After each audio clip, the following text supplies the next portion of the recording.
हरिर्नाम हरिर्नामैव केवलम कलौ नस्तेव गतिरन्यथा। श्री श्री गुरवे नमः। प्रेम भक्ति प्रदातारं आनंदानंद वर्धनम स्वर्णमयी सुतं वंदे जोगमाया मनोहरम विजय वल्लभां देवीं विजयानंद वर्धिनीं सदानंदमयीं शान्तिं जोगमायां नमाम्यहम्। गुरुर्ब्रह्मा गुरुर्विष्णु गुरुर्देव महेश्वर गुरुरेव परं ब्रह्म तस्मै श्री गुरवे नमः। गुरु शिष्य संवाद গ্রন্থ হতে পাঠ। আজ আমরা গ্রন্থটির 21তম প্রসঙ্গ ভগবান মূর্তি আস্বাদন করব। শিষ্য গুরুদেবকে বলিতেছেন, আপনি বলিলেন ভগবান যাহাকে বরণ করেন তিনি তাহার নিকট স্বীয় তনু আপন মূর্তি প্রকাশ করেন। ভগবান মূর্তি কি প্রকার তাহা ভালো করিয়া বুঝাইয়া দিন।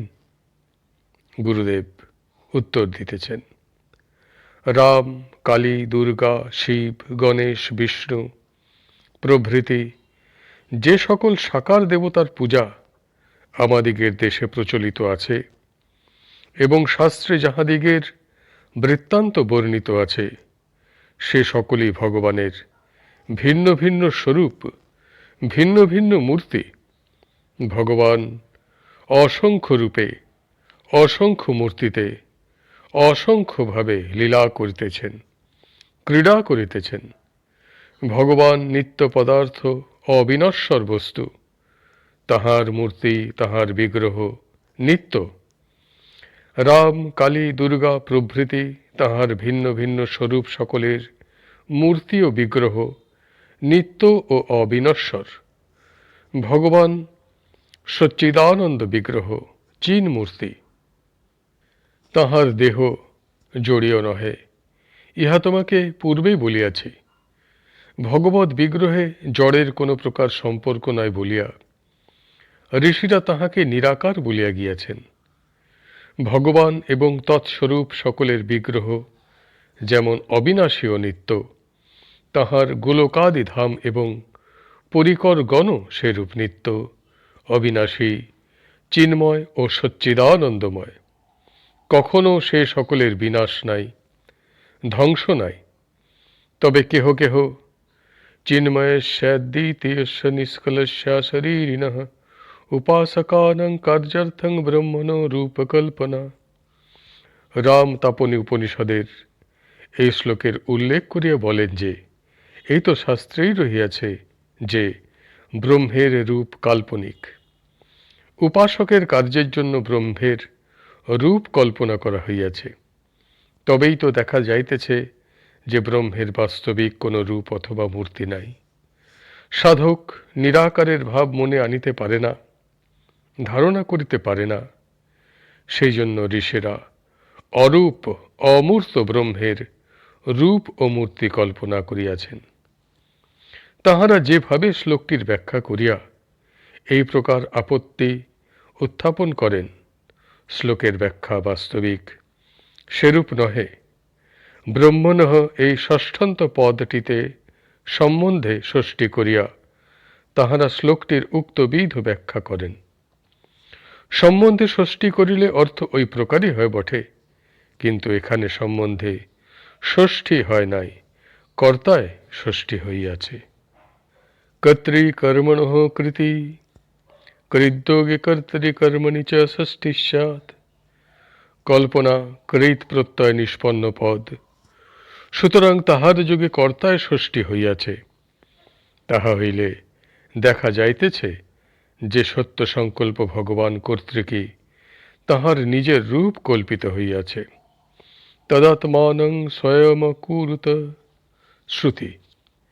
ভগবান শূলপাণি তন্ত্রে কথা পরিষ্কার করিয়া বলিয়াছেন, সাধকানাং হিতার্থায় ব্রহ্ম স্ত্রী পুংরূপং ধত্তে। ভগবান স্বয়ং নিজরূপ কল্পনা করিয়াছেন।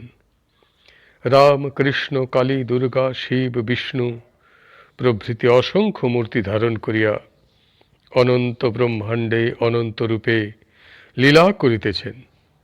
ভগবানের এ সমস্ত রূপই নিত্য, শাশ্বত, পূর্ণ ও চিন্ময়। কোনো কালে ইহাদের বিনাশ নাই। বরাহ পুরাণে ভগবান বরাহদেবের বাক্য, সর্বে নিত্যঃ স্বস্যতশ্চ দেহস্তস্য পরাত্মনঃ হানোপাদানরহিতা নৈব প্রকৃতিজঃ ক্বচিৎ পরমানন্দ সন্দোহ জ্ঞানমাত্রশ্চ সর্বতঃ সর্বে সর্বগুণৈঃ পূর্ণঃ সর্বদোষ বিবর্জিতঃ। অর্থাৎ ভগবানের দেহ সকল নিত্য, শাশ্বত, হানোপাদান রহিত, পরমানন্দ সন্দোহ, জ্ঞানমাত্র, সর্বগুণ পূর্ণ, সর্বদোষ বর্জিত এবং প্রকৃতি হইতে জাত নহে। নারদ পঞ্চরাত্রে আছে, কৃষ্ণ অনিত্যঃ শরীরী চ তস্য তেজো হি বর্ততে তেজো অভ্যন্তর এবাহ কৃষ্ণমূর্তিঃ সনাতনঃ ধ্যায়ন্তে যোগিনঃ সর্বে তত্তেজো ভক্তিপূর্বকম সুপক্ক ভক্তকালীন যোগী চ বৈষ্ণবো ভবেৎ তেজো অভ্যন্তর রূপঞ্চ ধ্যায়ন্ত বৈষ্ণবঃ সদা দাসানং চ কুত দাস্যং বিনা দেহেন নারদ। নারদ পঞ্চরাত্র।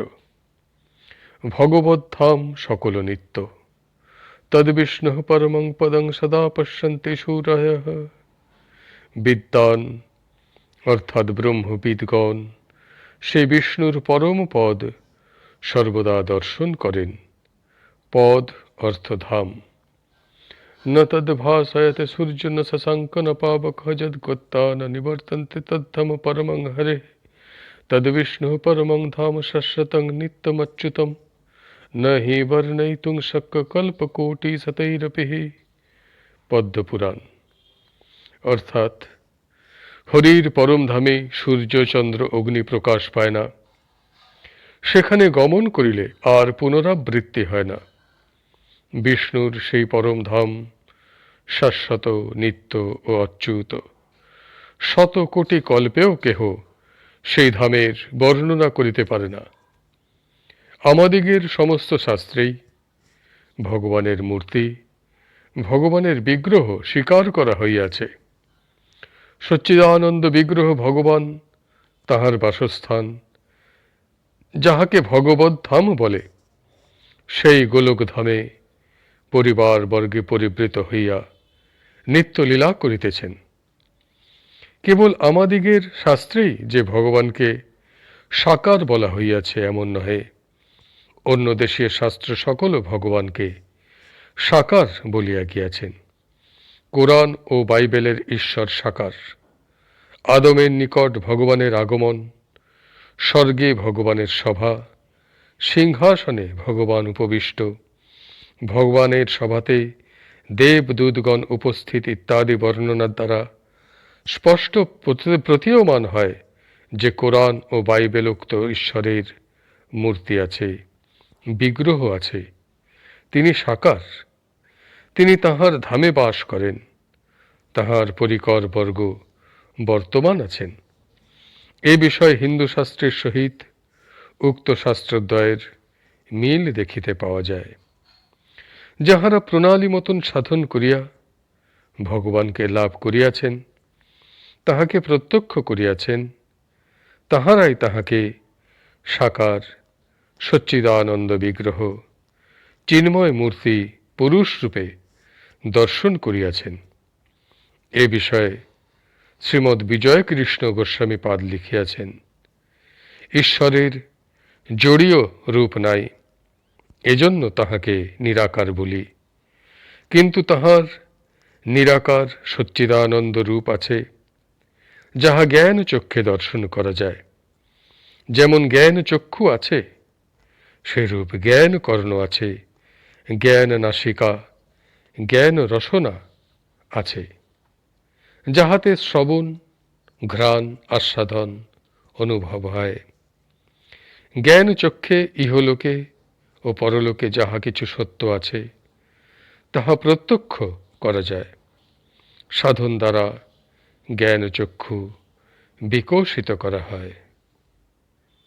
এখানেই প্রসঙ্গটি সম্পূর্ণ হইল এবং আজকের পাঠ সমাপ্ত হইল। হরি বল হরি বল হরি বল। জয় গুরুদেব জয় গুরুদেব জয় গুরুদেব।